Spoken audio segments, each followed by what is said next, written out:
First, Mia Parrish. Mia is the president and publisher of the Kansas City Star Media Company, and in its position she's been in since 2011. Prior to reaching that position, Mia spent the majority of her career in the newsroom, and in those roles, 3 of the projects that she worked on became Pulitzer Prize finalists. Next to her, on her right, is Gwendolyn Grant. Gwendolyn is the president and CEO of the Urban League of Greater Kansas City, and Gwendolyn is the first female leader in the organization's 95-year history, and PG tells me she's okay, so she's got to be okay. And next, the gentleman in the company from whom we stole our general counsel, Terry Bassham. Terry is the chairman. He's the incoming chair of the chamber here, but his day job is he's chairman and president and CEO of Kansas City Power and Light and Great Plains Energy. And they have developed a strategy of diversity and inclusion to reflect the growing diversity of this community. And following the panel's remarks, our own Rufus Friday will come up and facilitate the Q&A, but facilitating this panel itself on the far end of the stage from me is Daniel Silva, and Daniel is the Director of Diversity and Inclusion at the Kansas City Chamber. Thank you all for joining us, and let's please welcome them.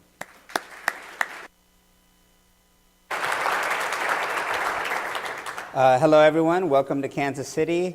I hope you all are enjoying your stay. We are working on the rain. We're trying to do something about that, so hopefully the sun will be shining when you get out of here. It's indeed an honor to be here with you all, and it's always a great opportunity. There's never a bad opportunity to talk about diversity and inclusion. Before I go ahead into my questions, I want to share a little bit about how we go about diversity and inclusion at the Chamber of Commerce, understanding that my position only exists at 16 other chambers of commerce across the country. So if a position does not currently exist at the Lexington Chamber, it's definitely worth taking, yes, okay, it's worth looking at. And that is always something that comes up. I think diversity and inclusion is something that has to be intentional. But we use 4 pillars in how we go about diversity and inclusion at the Chamber. The first one is integration. We want to make sure that diversity and inclusion does just not live in my office or stops in my office. We want to make sure that we're taking a look at all of our programs and initiatives across the board and putting a lens to make sure that there is equal, equitable representation, whether it's a program, an awards ceremony, or a new initiative that we're launching. Execution of high-impact, high-quality events. So we want to make sure to put the business case for diversity on the Chamber's platform. We want folks talking about it, not because it's the right thing to do, but it's because it's the economically viable thing to do. Of course, we understand it is the right thing to do. Implementation of substantive programs that support minority and women-owned business owners. I speak to those folks on a daily basis, and what I hear more than anything is I need higher level connections and I need access. So creating programs that achieve those 2 things is very, very powerful. And last but not least, and certainly not least important, is engagement. Meaningful engagement of diverse communities. Being an active partner. As the Kansas City Chamber of Commerce, we are the largest chamber in the region. It is incumbent upon us to be active partners with the diverse communities. We share collaboration opportunities with a number of diverse chambers that exist here in Kansas City, whether it's the Hispanic Chamber of Commerce, the Gay Lesbian Chamber of Commerce, the Native American Chamber of Commerce, the Asian American Chamber of Commerce. I can go on. The idea is for us to be collaborative and look for opportunities to work together when appropriate. And I'll stop there and go ahead and turn it over to the panel. And I'll start with a very broad question, and this is for all of you. How are we doing in Kansas City around diversity and inclusion? All right, I'll go first. You know, we are focused on diversity and inclusion. I wouldn't crow about our accomplishments so far. I think we're very aware of the need for work and the need for focus, and I guess you can take some pride in that. I'm not here to tell you, though, that where we need to be. There are a lot of places that aren't as good a shape as we are, but we've got a lot of work to do, and we know, and we're focused on that, and I think a lot of our leaders are focused on it. So that's something I take a lot of comfort in, but we got a lot of work ahead of us, no doubt about it. Yeah. I was going to echo what you said about it having to be a very deliberate process. I think it's something that doesn't happen organically. It has to be from the top and from the middle and from the sides and from the bottom. I mean, you need a lot of different tactics and strategies.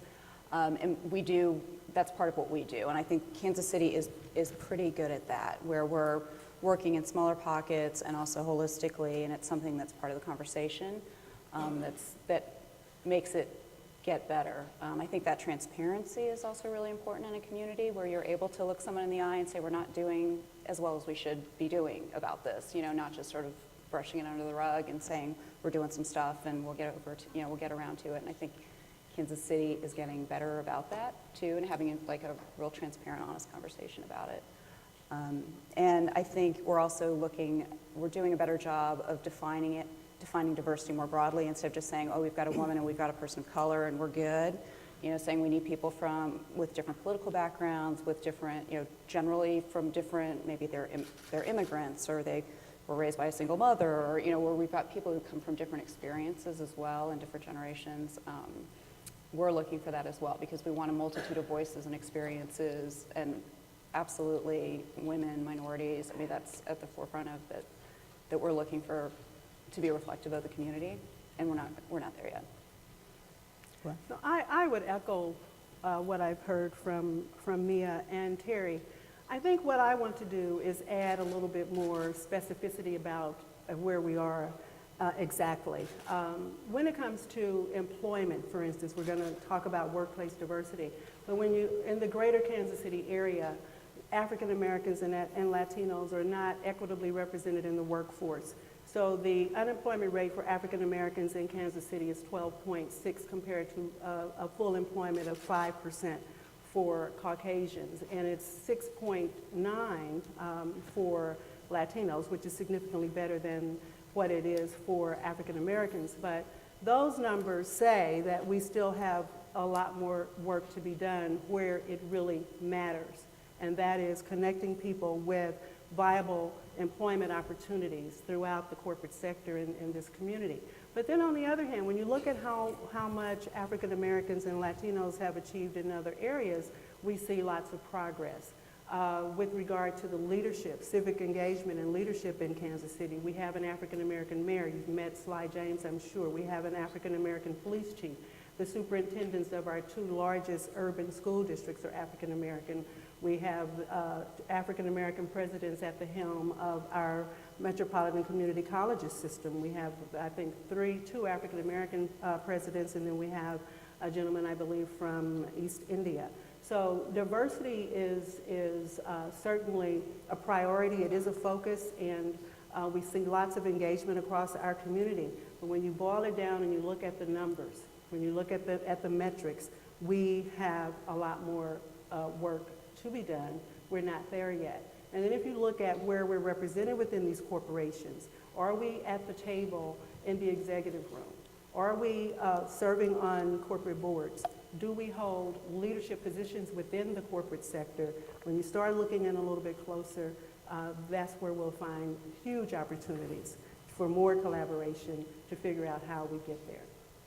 Thank you, Gwen. And you touched on, diversifying those executive level positions, those board level positions. I'm throwing this out to the panel. What are some strategies to do that? Are there just not enough qualified candidates? Are we creating the proper trajectory for these folks? What are some strategies to go about changing that?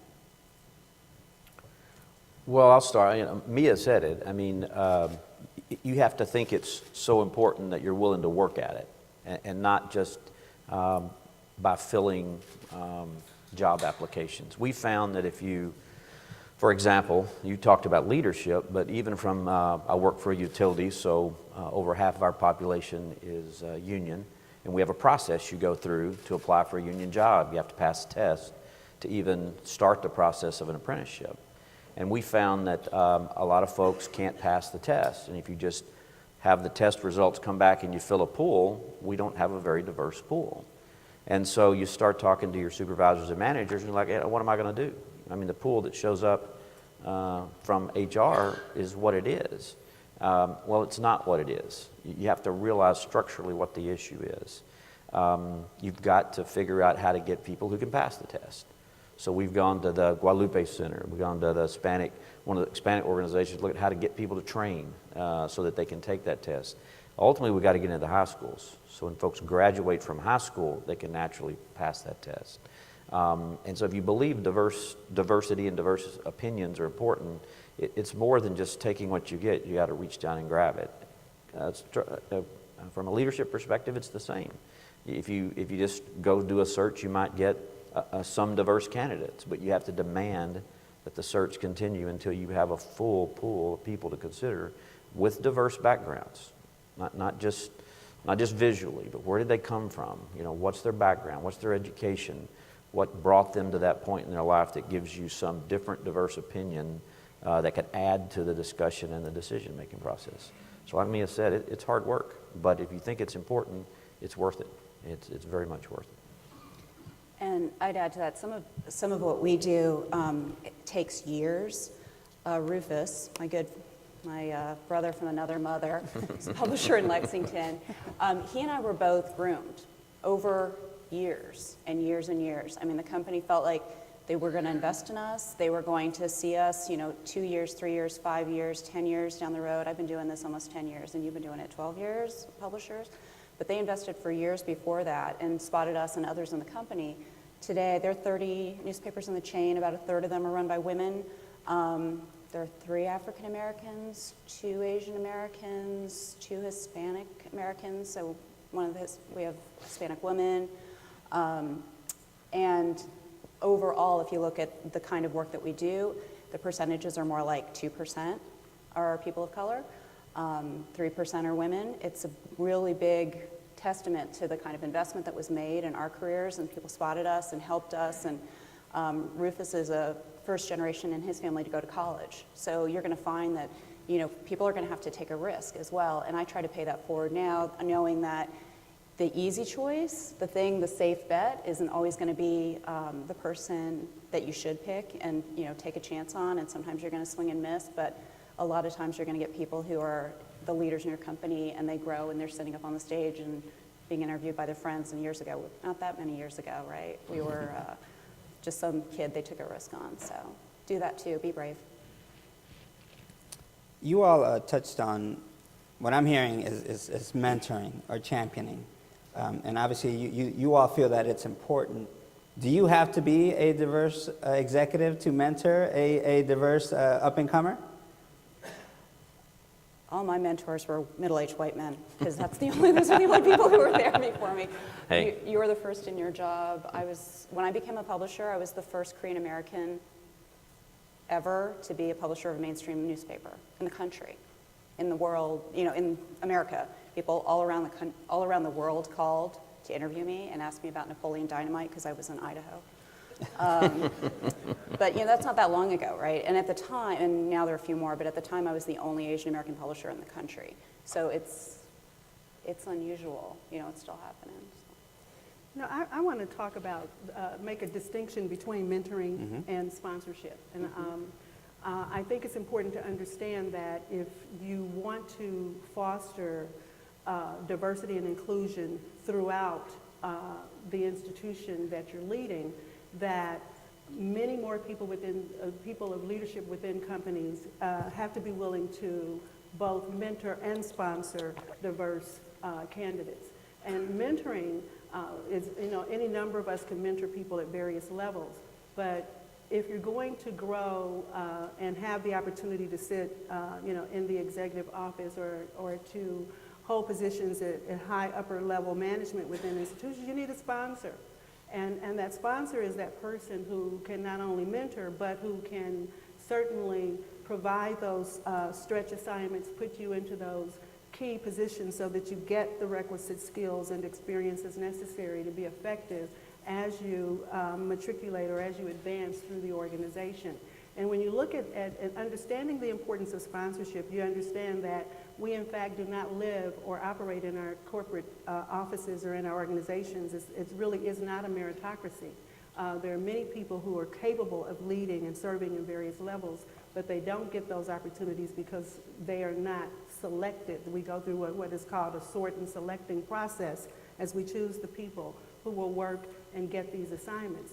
So the leadership at the organization has to be mindful that everyone within the organization needs to have a pathway to growth, a pathway to opportunity, and a pathway to achievement so that they can be ready for those assignments that are necessary to bring diversity, to bring women, to bring people of color into leadership roles throughout the organization. Anyone else want to add on that? Well, I hope you don't. I don't think I'm middle-aged anymore, unfortunately. But certainly, I enjoy my work with people more than I do anything else, and that's a big part of that mentorship, if you will. I don't get to spend as much time with individuals. I have officers, obviously, I work with, but I always make sure that I've got somebody I'm talking to. I tell my folks that if you ever want to talk about your career, I'll have coffee.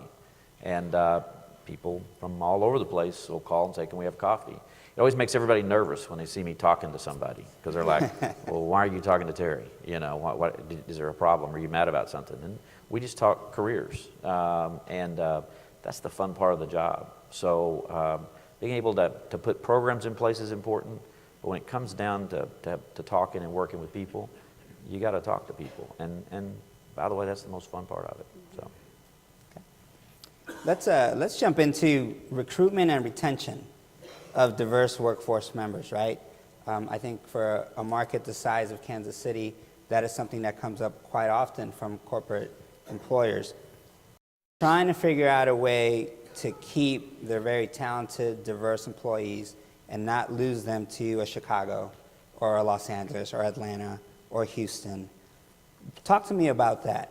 What can we do around recruitment and retention of our diverse workforce? Go ahead. It's kind of a softball for Gwen. Well, I think one thing to be mindful of, when, especially if you're recruiting people from outside of the community, if you're recruiting people of color, say for instance in Kansas City, when African Americans are recruited into Kansas City, and we do have the opportunity to have interaction or contact with them at the Urban League, many of them are concerned about how they can connect with their community, how they can connect on a very personal level. Because Kansas City is a very large area. Many of them come in, and because of various issues with public school systems, if they're have children or plan to have children, they want to live in communities that have high quality schools. Consequently, they're then kind of steered to suburban areas where there's a very low representation of African Americans and Latinos, and they feel cut off. So they come into this area, into Kansas City, which is really more of a segregated community because of the land mass that we have, and they don't see critical mass of people of color.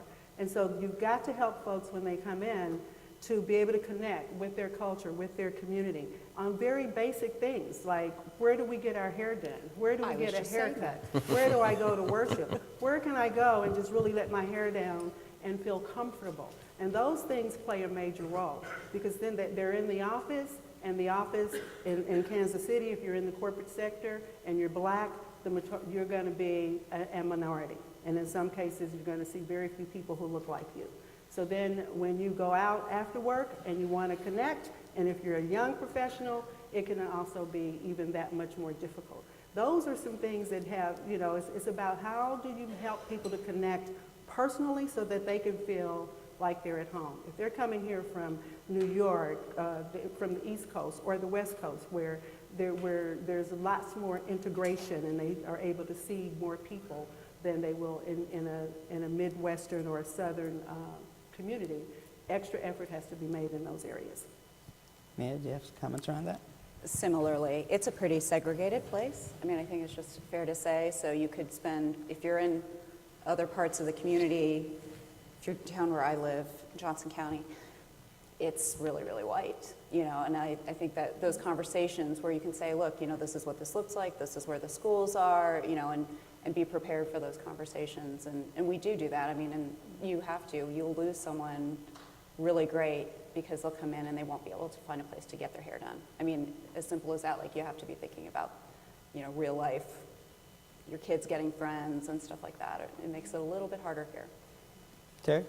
Yeah, kind of as an add-on, I would say, really you need to be recruiting every day. Right. I mean, in the end, what's really important about any employee is their leadership ability. We preach leadership doesn't have a title. So I don't care if you're on a job, climbing a pole. Some of the greatest leadership in the world is displayed at midnight in a storm, putting wires back up. And those are folks that may be apprentices or leaders of that crew. But if you find somebody in the community doing anything that clearly has leadership, they clearly know how to solve problems, they know how to communicate with people, then what their background may be or what their degree may be or not degree may not matter. If I can get that person in the company, we'll figure out a place to put them. And so you meet those people all the time. And when you meet them and you see them, you go, wow, that was a great meeting, and that person got engaged. They weren't bothered there was a CEO in the room. They helped solve a problem. Well, I'd love to have that person in my company. We may not have a job today, but keep remembering that. Keep thinking about that, and then when there's a job open, encourage them to apply or maybe go after them. Because it's leadership starts throughout the company. It's not a title, that's for sure. Those companies that are rated as most effective with diversity and inclusion, especially with hiring and retaining and promoting, are those companies that have accountability systems built in so that hiring managers are held accountable for recruiting a diverse workforce and retaining a diverse workforce. When you get it into those, into metrics, into bonuses and pay scales and actually retaining their own employment, people become a little bit more focused and a little bit more intentional about their day-to-day activities and the decisions that they make on the job. That's a good part of a good point about the retention, making sure it's not just about getting people in, but helping them stay here. People get much more involved, and understanding what the questions and challenges people are going to have. Because a city this size, there is something for everyone here. There's at least one of everything you need, but you have to be the one who can help figure out where that is. Share some thoughts around employee resource groups, ERGs, at corporations. Are those valuable for corporations?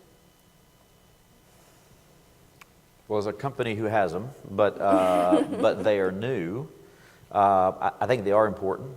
And I think ERGs are like any other organization. Some are incredibly effective, some lesser, some really take off, some don't. The first one at our place was our Hispanic ERG. I'm proud to say I was asked to be the executive sponsor, and it's the oldest, and it's an incredible organization. We spent 2 or 3 years kind of throwing parties and fiestas and, trying to gather employees that had the same Hispanic interest. And I remember sitting in a meeting one day when one of the members said, what are we going to do? What are we really going to do? Who are we going to be? Are we really about Cinco de Mayo? Is that what we're going to be about? And they decided that day that it was about mentoring kids. And from there, they went to the Guadalupe Center, the same organization, has a school. And we adopted a school. And we adopted their soccer team. And they began to provide mentorship. And that ERG, that was not a KCP&L program. That was individuals who had lunch once a month and talked about what they were doing. From there, we have a millennial group, we have a health group, we have all sorts of stuff, and they do the same kind of things. But it's employee-led. And I think it's up to the employees, but once one gets going and really going well, again, where do you train people to be leaders? Whether it's a charity board or an ERG, find an opportunity to lead people, and they're leaders developing in those ERGs every day. We don't have one, but Terry's actually a really great example. I mean, they really walk the walk and have meaningful conversations and have, I think, meaningful groups and interactions. I've been involved with some where it's just like, okay, we've checked this box. This month we talked to Asian people, and showed a slideshow of, Asian art, like something where it's just, you're done and you've moved on and you're not having those deeper conversations, the meaningful community interactions, those lasting relationships. They do a really nice job of it, and it's as worthwhile as you make it, I think. You know, you put the investment in it, so it isn't something where it's just like, oh, we put Bob in charge of Cinco de Mayo, we're done with Latinos. You know, you can't expect that to actually, you know, you could spend a lot of money on the party and it still won't help. But if you have a big party, can I come? Absolutely. Absolutely. They throw a good party too. Okay, thank you for that. Let's spend a little bit of time talking about the community, right? You heard earlier about the Chamber's Big Five and the success that we've had. Obviously, there's a long way to go yet. What role does the Kansas City Chamber of Commerce play? What role does any chamber play in investing in the community, and why is that important? Well, I'll start. Gwen and I've been on Urban League board, and we're working together right now on some issues. We were talking about them before we got up here. So one of the Big Five, and I wasn't even part of it at the time, but the Big Five initiatives were set up. One of them was called the Urban Neighborhood Initiative, the UNI, and I'm the incoming chair of, well, I'm not incoming anymore, I'm the chair of it this year. But we took a slice of our urban community that we all know needs focus, 18th to 52nd, Truce to Prospect, and we've got school issues, typical issues in the urban core. We got job issues, we got school issues, we got housing issues. And to answer your question, I think what the Chamber in that instance has said is we want to bring the business community's help to the urban core. Not our views, but our help, and that's critical because, for example, we first looked at what's been done before, and there was a stack of studies this tall on things to be done at Troost. Well, you know, the last thing anybody wanted to see from the chamber was another study.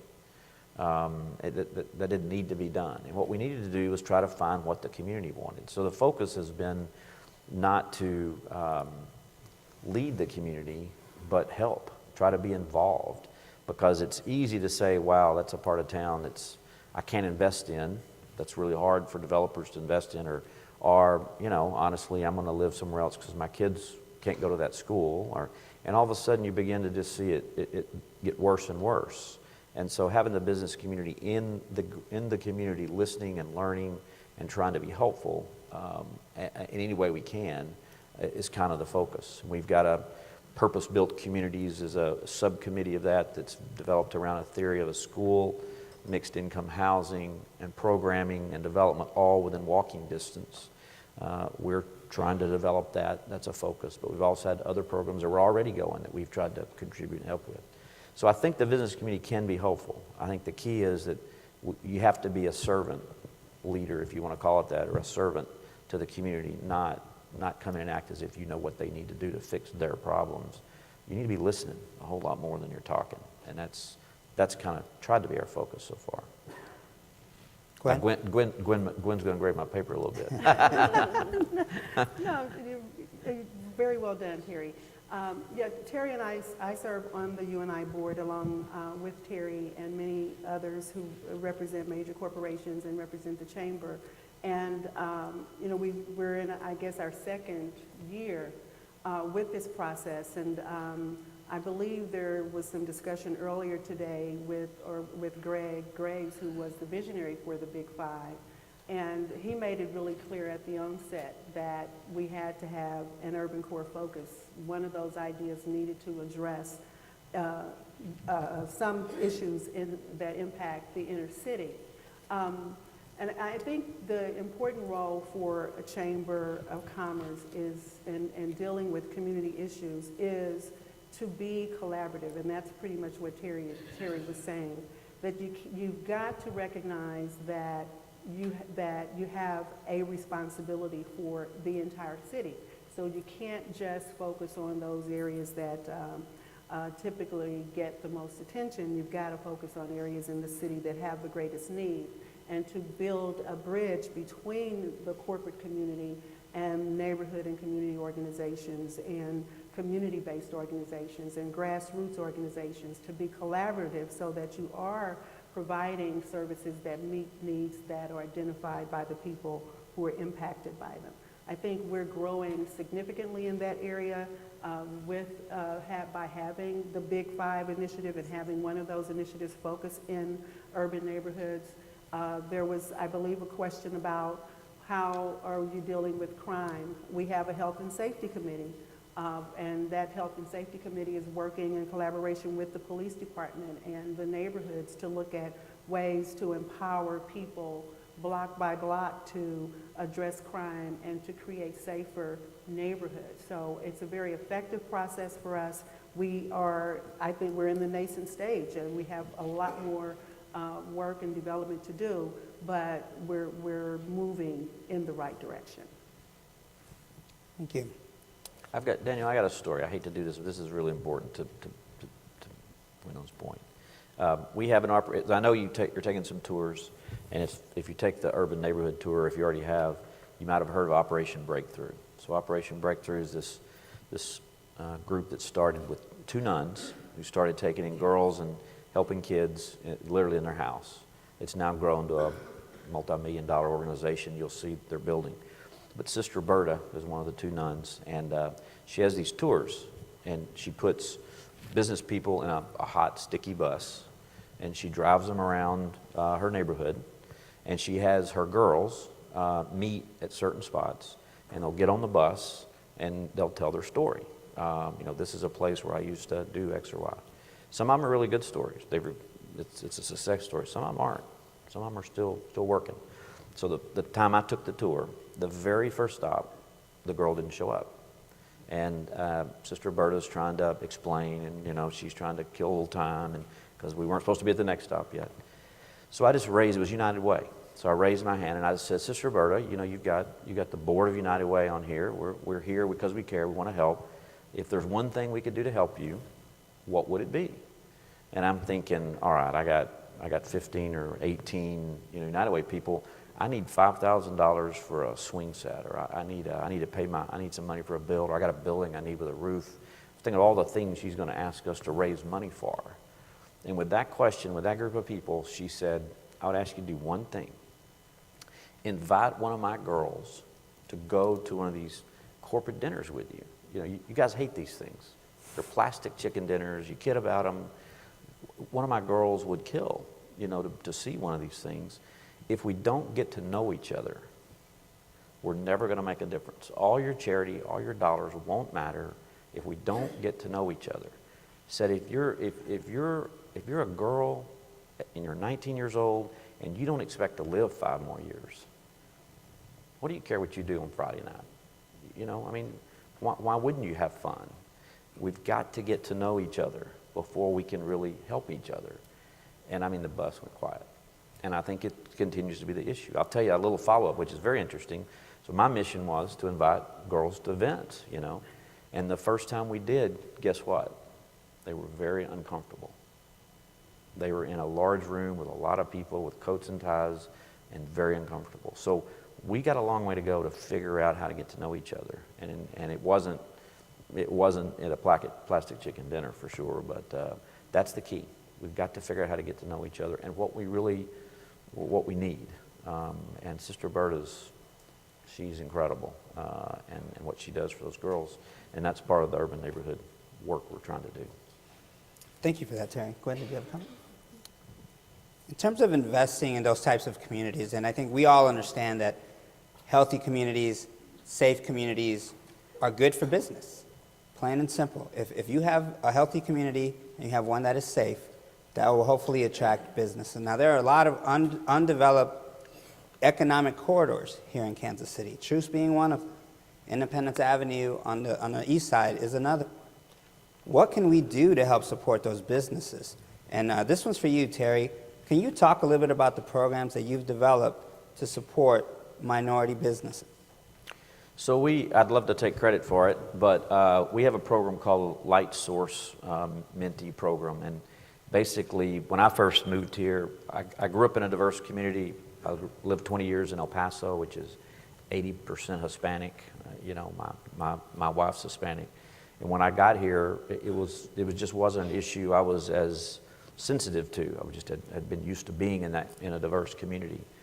But my boss had come from Baltimore, And so he, you know, as a utility, your growth is the community. So to your point, more than just good for the community, it's good for my business. I don't get to go create a new product. I sell electricity.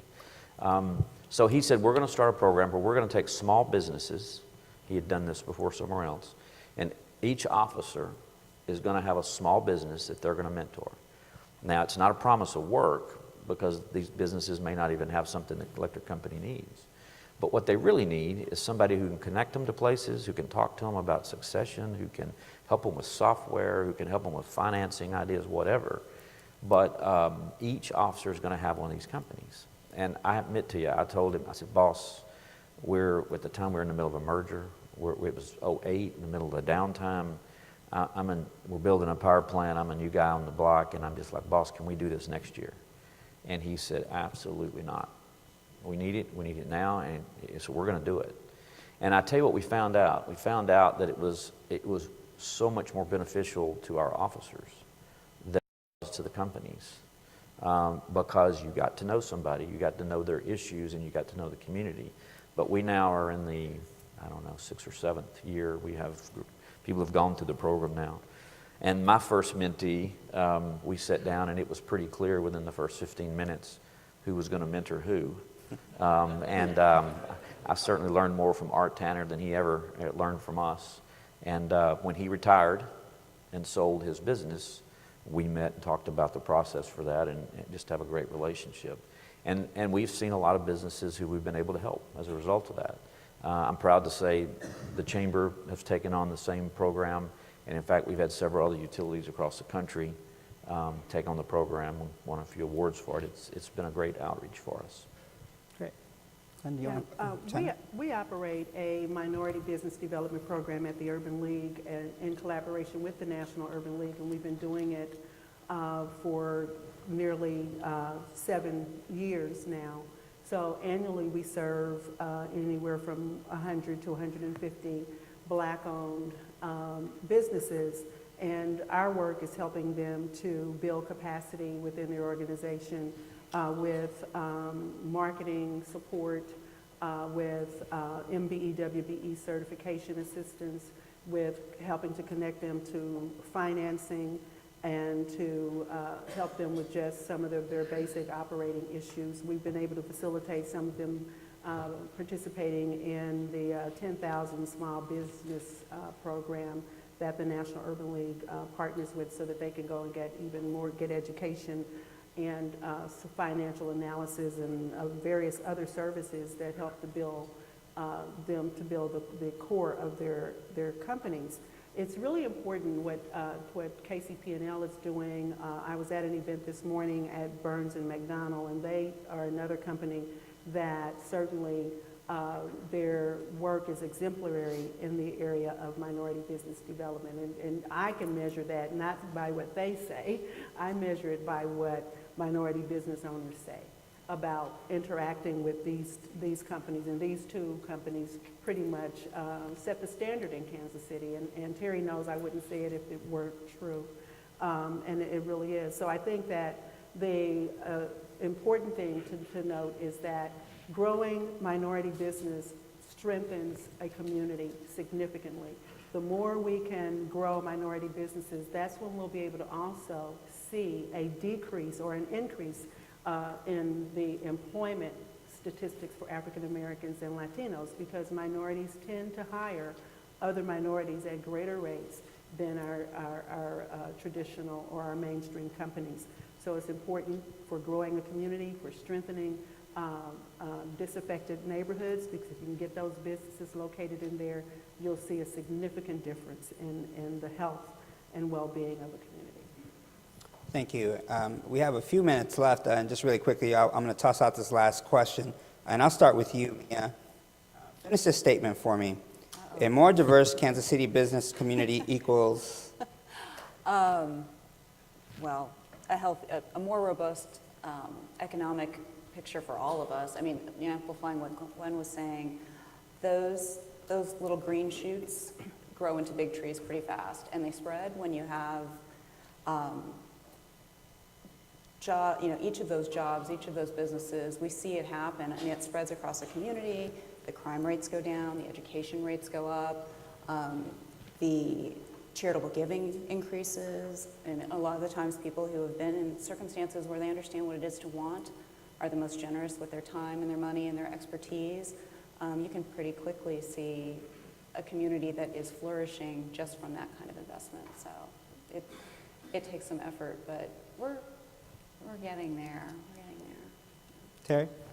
A better place to live. Let's admit it's a better whole place for all of us. Yeah, exactly. It's a whole lot more fun. It's a whole lot more fun to live in a place that's more diverse and different opinions and views and more successful than not. Gwen? It equals a vibrant city and thriving communities. Thank you very much. And of course, we understand, and someone said it earlier, it definitely is a journey. We are nowhere near there, and I don't know that we will ever get there, right? I think that the journey is a long one, but we are fortunate that we have business leaders and civic leaders that are committed to addressing this and having the conversation and implementing strategies to positively impact it. Thank you for the panelists.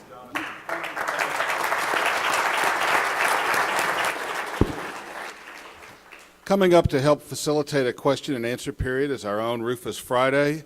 Rufus came to Lexington 3 years ago this month. My goodness. Rufus is the president and publisher of the Lexington Herald-Leader. At the time that he came to Lexington, he was one of only 6 African-American publishers among more than 1,600 newspapers in America. We're proud to have him as part of our community. Rufus, thank you very much.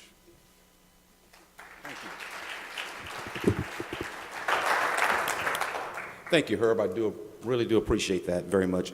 Before we get started with some of the Q&A from the group here, if you would take a look in your pamphlets under the KC Discovered tab, you'll see that there's an area in there called Facts and Figures. And one thing I want you to, if you wouldn't mind, write in there, just want to give you some demographic information as we go into the Q&A. In Kansas City's white population makes up 59% of the population. Blacks represent about 29% and Latinos at 10%. In comparison to Lexington, we're at 81% white, 13.5% black, and 3.3% on the Latino side. And when you compare that to the U.S. average of whites is 77%. Blacks make up 13% and Hispanics make up 17.1%. On the gender perspective, males in Kansas City is 48%. Females is 52% of the population. Lexington is 49% male and 51% on the female side, and the national average we mirror it, 49 and 51 respectively. So kind of give you a little bit of flavor of some of the diversity information that we'll need as we go into the Q&A. With that in mind, I've got some questions for this group here, but for the most part, I'd like to just open it up for the group here to see if anyone has any questions that they'd like to put out first. Well, while you're thinking that, let me go ahead and make mine up first, and that is for the panel here. Lexington is currently at a crossroads when it comes to racial equity and education attainment in our public school systems. Can any of you give us an example or examples of how Kansas City has attacked this issue, or have you? Got some smiles there. I'll go first. Yeah. That's funny. Okay. Yeah. You go first. Well,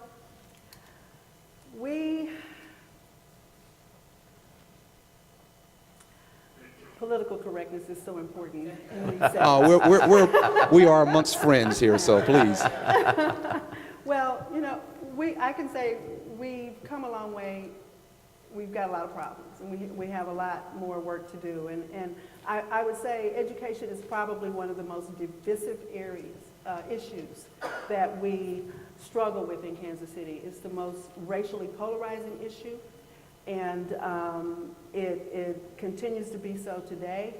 We've made national news with it, and we've kind of toned things down. But having my feet on the ground in the community, knowing how people feel about things that are happening, is probably a lot worse than folks really want to believe in terms of how of the racial polarization that still occurs with education. With regard to outcomes, our public school system is currently provisionally accredited, and there's some hope that it will soon be reaccredited, but accreditation does not define really the condition of the students in our school system in terms of their academic outcomes. The Urban League State of Black Kansas City report that we just recently released, what we found is that 88%, or if I put it in this way, only 12% of African American children in Jackson County, which is the largest county in Kansas City, so I'm not talking just one school district, I'm talking a county, only 12% of African American school students in this county are proficient in English, reading, math, sciences. This is a tragic situation.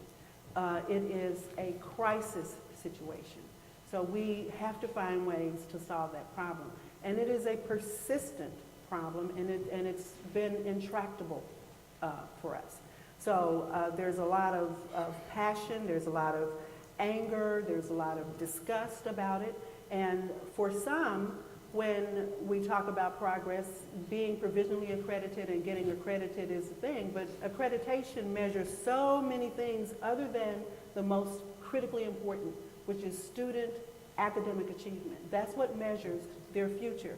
If they get into third grade and they are not literate, they're not proficient in reading, then we can predict that their pathway is incarceration. So if we don't arrest these systems now and fix these problems, these things will continue to persist over time. And so I could go on and on. I'm going to shut up. That's why I was trying to be a little bit cautious about talking about it. But it's a problem for us. We haven't figured out how to solve it, I don't think. I think there are many of us who are engaged in various levels trying to. We're hopeful that we're going to have a school that is supported by our Urban Neighborhood Initiative in this purpose-built community, but that's one school. And another shining light for us is one of our public schools, Lincoln College Preparatory Academy, has been ranked the best school in the state, and I believe in the country. One of the best, it has been ranked before in the top 5 of high school, college preparatory high schools in the country. It's certainly the #1 school in the state, and it's located right over here on Kansas City's east side, and it has a beautifully diverse student population with African Americans, Caucasians, Latino, Asian students, and from various social and economic backgrounds in that school, which is a high-performing school. So, I don't know. Did I give you too much? No. I agree with her. Yeah. We're working hard. She's painting a pretty rosy picture, actually. Yeah. It's probably the biggest problem here. Yeah, I would mean, say same thing. I would agree with me. It's our biggest issue, and we're right. And we just found out yesterday that our superintendent, who has made some progress, has now probably been successful enough here that he's been attracted to Atlanta, and we're going to lose him. So circulating superintendents have led to the kind of the inconsistency. So we've got another hill to charge now. Bill Farmer from the... Sure. My name is Bill Farmer. I'm CEO of the United Way of the Bluegrass in Lexington. First of all, 30 years ago, I was on Prospect Avenue. I was the first marketing manager for the cable system here in Kansas City and wrote the marketing plan for it. Your community has really changed over the last 30 years. In Lexington, we have a unique set of circumstances. We're the 10th smartest place in the country to live. We have over 40% of our adult residents who have an associate's degree or above. Yet 55% of our kids are on free or reduced lunch. I think all of us would say that poverty should never be the reason for poor academic performance. Yet what we have are communities or areas of our communities in which 95% of the kids are on free or reduced lunch, and other areas in which 95% of the kids' parents pay for their lunches. We aren't ready to have the courageous conversation. Some of us we worked on redistricting for the last year. And it is interesting in the conversations as we talk about redistricting, how we want to continue to maintain the status quo.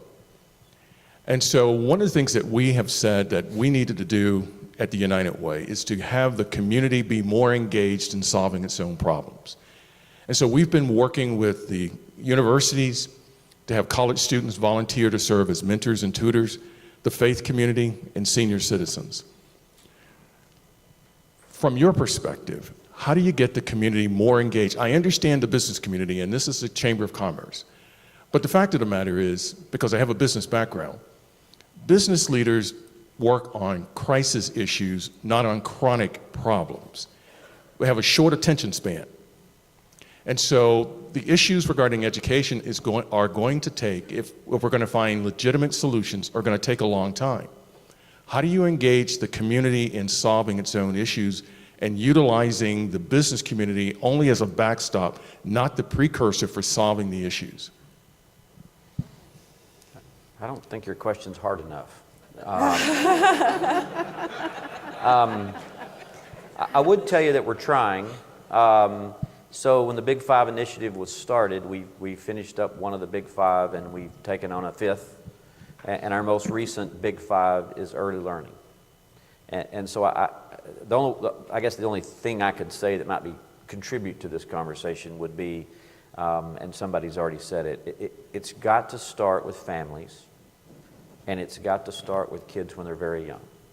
If they get to third grade and they can't read, the chances of fixing that problem are just, they're astronomical. So getting kids from kindergarten, pre-K to third grade where they need to be, think about that for a minute, it's got to include the families. So we're taking one of the Big Five is the early learning process, and we had an early learning commission, we've had other things, lots of work that have been done that are hopefully going to go into that. But the one thing the Chamber might be able to do is that's the education piece, but we all know we've got to somehow help the families so that it works together. For example, one of the things we did early on, there was the Dolly Parton Library, which was brought to the city, and a piece of the urban core had that availability, so you and I decided to make that available to every child in the urban core. And we put the Dolly Parton Library in place. Well, nobody was really coming to get the books because nobody was reading to the children at home. And so all of a sudden you realize it's not the kids, we got to work with the families. So there's some other programs around helping parents be teachers. And then again, if they have a good job and they're not working, again, Sister Berta taught me this, if a girl comes to drop off her daughter and then she's got to take a bus to a bus to a bus to get a $7 McDonald's job, and then a bus to bus to bus to get back, I mean, when she gets home, she's worn out, So it's both, and that's only a sliver of your incredibly complicated question.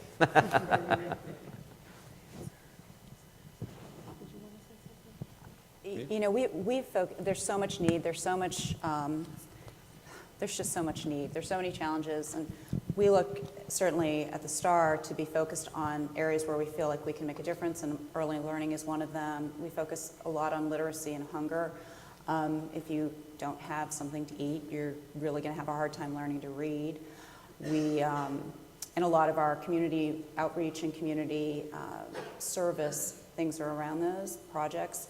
Those may be sort of reactionary, like you were saying, here's a challenge, and then we do them. But I think when you start to highlight those and you have those conversations and when you're having them with business leaders, it can be helpful in helping grow that awareness and understanding. We launched a KC Challenge.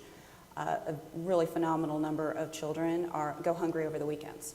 They've got their free and reduced price lunch during the week, and then they go home and they starve. There's nothing in the pantry. And we've raised a little over $1 million in the last 5 years to help fill those pantries over the weekends. Just the STAR has, with the community, it's 2% of the need.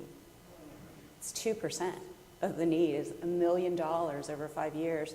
But it's bit by bit as we do that. But as we raise awareness for that, and it's in partnership with Operation Breakthrough and with the food bank here as well, that that helps because those companies get involved and they get involved on a grassroots level on something that, when we do that, we're talking as well about literacy programs and Hooked on Books that we do and, all the other things that are pieces of that puzzle that help, strengthen that web so we can be working on early childhood learning. And then I'm on the committee to help with, increasing the number of women and minorities in STEM jobs and getting more, into the pipeline, because there's so many things going on that we're all trying to communicate, like that whole step all the way along that path, that we're not letting stuff fall through too. But the chamber can help be a convener, and I think they've done a pretty good job with that, and being the ones who are keeping an eye on these things. Like, they're called the Big Five because they're really big, but they're also, you've got these Big Five that sort of overlap and interconnect, and that has really helped. Our immigration laws have consequences for diversity as well. On one end, we have a shadow economy of people who are easily exploited because they don't have a legal status. And in the other instance, we're not able to acquire on a global basis the kind of talent to come to the United States to fill jobs that we don't have an adequate workforce to fill.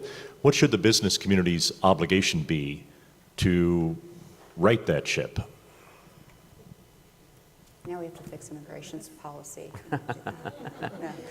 Man, you guys asked some questions. Well, obviously, from a global perspective, large business, we really need to be working our politicians over. We can be so frustrated with I'll just speak for myself. I get so frustrated with the political process that it's easy just to want to give up, living in El Paso, living on the border, there's a whole immigration issue there. There's another immigration issue with people coming over to get educated and would love to work here, and we don't allow them to do that. I'm not smart enough to know how to fix that. I think for us not to deal with immigration on several of those levels is just a travesty. And the bottom line, from my perspective, it's about people. Living in El Paso, it's awful easy to hear people say things that sound great, but a lot of people who say things like that, they're not looking somebody in the eye that's affected by it. I've always had a theory that if you want to pass a law, you want to have in a position, you ought to talk to the person it affects and explain it to them. Because lots of times folks who are very brave about their comments have never, ever spent 5 minutes with somebody that's affected by it. And that's just not right. That's not the way it ought to be, because legislators are supposed to be working for people. So again, everything kind of filters back down to that issue for me. That's a simple way to talk about a very complicated problem. And then from an agency perspective, I think that's why we try to support the agencies who look for those folks, and until we get it fixed, provide them help, because they live in that shadow world. We have some great agencies in town that help do that very, very well. Gwen's agency does a lot of stuff to help folks that find themselves in that in-between spot. But ultimately, we need some help. We ought to demand that our legislators address this issue, no matter what your position is, no matter what your view is. We ought to do something. Doing nothing's kind of killing us at this point. We've got time for one more question, so yes, CB. I hope, Daniel, I hope I'm not misquoting you, but I think I heard you say that diversity and inclusion does not stop at your office. It must be the lens through which everything there is viewed. So how do we marry that idea with the idea of holding people accountable and responsible for diversity, even to the level of pay and promotion?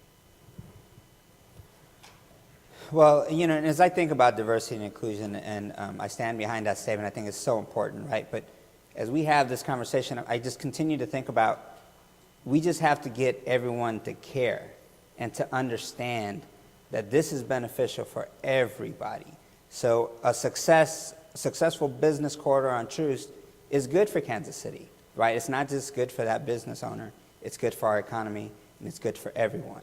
And I think it's important to hopefully get folks to that level, right? Understanding that not everyone's going to be at that level from the onset, right? And so we have to come up with strategies that are going to sometimes incentivize folks to care, right?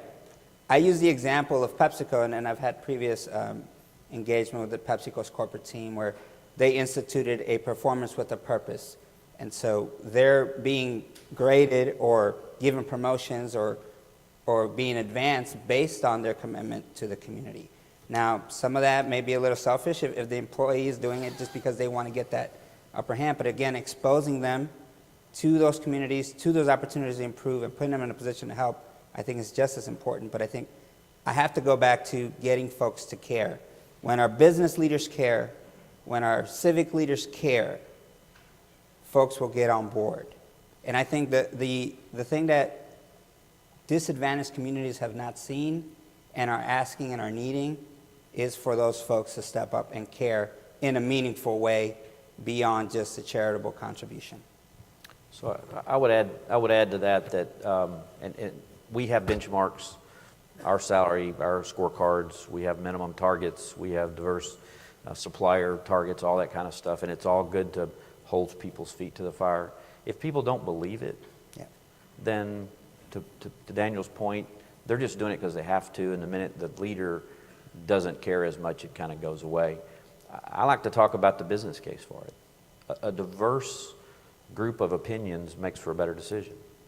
If we all grow up in the same neighborhood, go to the same church, have the same ideas, and we start talking about a problem, we're all going to kind of come from the same direction. But if I got somebody from 10 different places that grew up doing things differently, and they go, well, you know, that's not the way we did it, then all of a sudden, I got a better business decision because I got a different group of people talking about the problem in a different way. And if you can get people to believe that, well, then it's not, you know, it's a benchmark to hit because I got to work hard to figure out how to get that. It's not because I'm doing charitable work or doing somebody a favor. It's because I think it's the right thing to do. And that's when you get people who are not only doing it because they have to do it because they want to. And I think you have a better organization in the end. You represent your customers better, and you come up with better solutions to business problems. So that's kind of the conversation. I've had a white union employee look at me in front of 50 people and say, why are you trying to get more diversity in the pool? You got plenty of people to hire. Why are you working so hard to get? I said, because different people from different backgrounds do better work. And I'm not sure he agreed, but I know there were people in the room that agreed. And you got to be willing to have that conversation. Thank you. Thank you.